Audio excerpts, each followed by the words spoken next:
What does Ireland have that Iceland is missing? If you said the letter R, well, you're not entirely wrong. But to find out the full story, let's climb on board the cruise ship Aurora.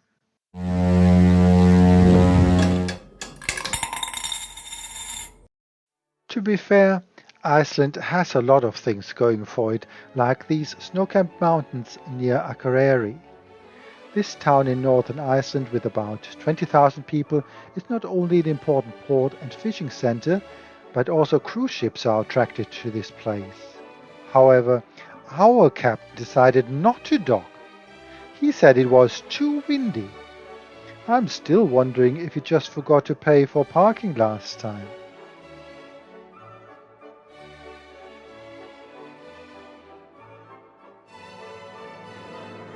At any rate, it was back to the promenade deck for exercise, 3.2 laps to the mile, and to the Alexandria restaurant for dinner. Here we were not only served delicious food, but also instructed in important life skills, such as balancing plates or napkin folding.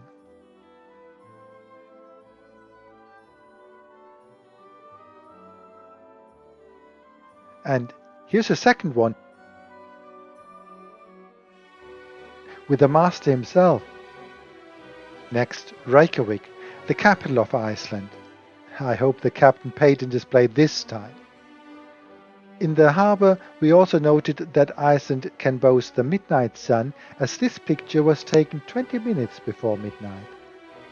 When it comes to souvenirs, though, toy puffins a must, but no penny presses. Would you believe it? At the Natural Museum Perlan, I had to educate staff as to what a penny press was. So if you know of a coin press in Iceland, please do put it in the comments.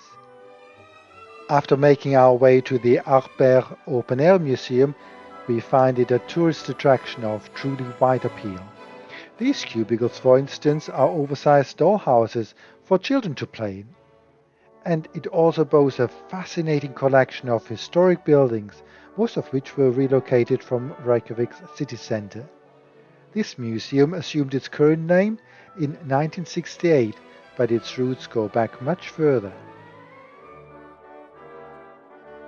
This house was built about 180 years ago by a tradesman who lived here with his family. This home of an Icelandic Danish merchant is even older, about 200 years old. I was really transported back into a time without computers, mobile phones and YouTube. I must say I enjoyed my time in Iceland immensely, and finding a coin press would have been the icing on the cake. After boarding Aurora again, we sail for Cork Harbour in Ireland overnight. If you want to stay up to date with our penny press exploits, please like and subscribe. Thank you. Cork Harbour is located at the seaport town of Cobh and is the second biggest natural harbour in the world. Here's Aurora docked next to the old train station, which we are going to visit later on. Next, disembarking. Here is a man on a mission. Although there are no mountains like in Akureyri, but climbing this incline really got us out of breath. So we had a rest in the Bible garden. True to its name, it displays Bible passages. Which gospel account would match these olive trees? And what about this vine? Well, suggestions are in the comments. An interesting tidbit is that Cobh used to be called Queenstown and was Titanic's final port of call before her ill-fated maiden voyage. So naturally we find a Titanic museum here and a penny press. Actually it's a 5-cent press, so I can't use my usual in for a penny in for a pound. This coin press has 4 dies and we need €1 coins to operate it.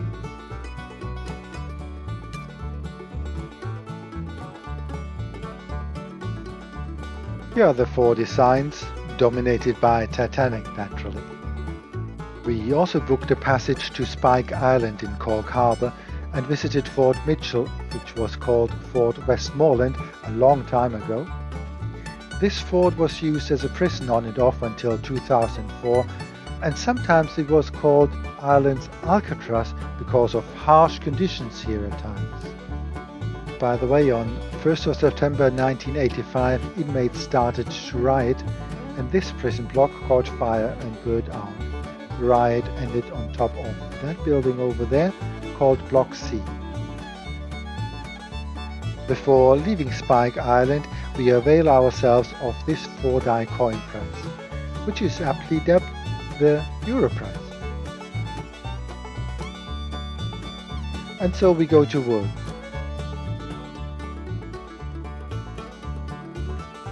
And here are 3 of the 4 designs.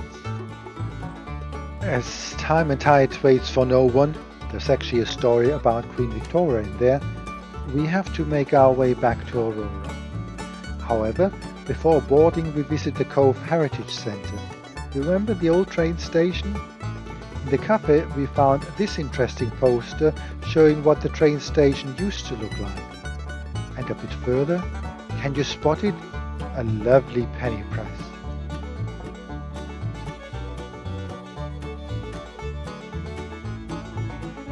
First you need to select your design and turn the wheel until the corresponding die lines up. That may take a while.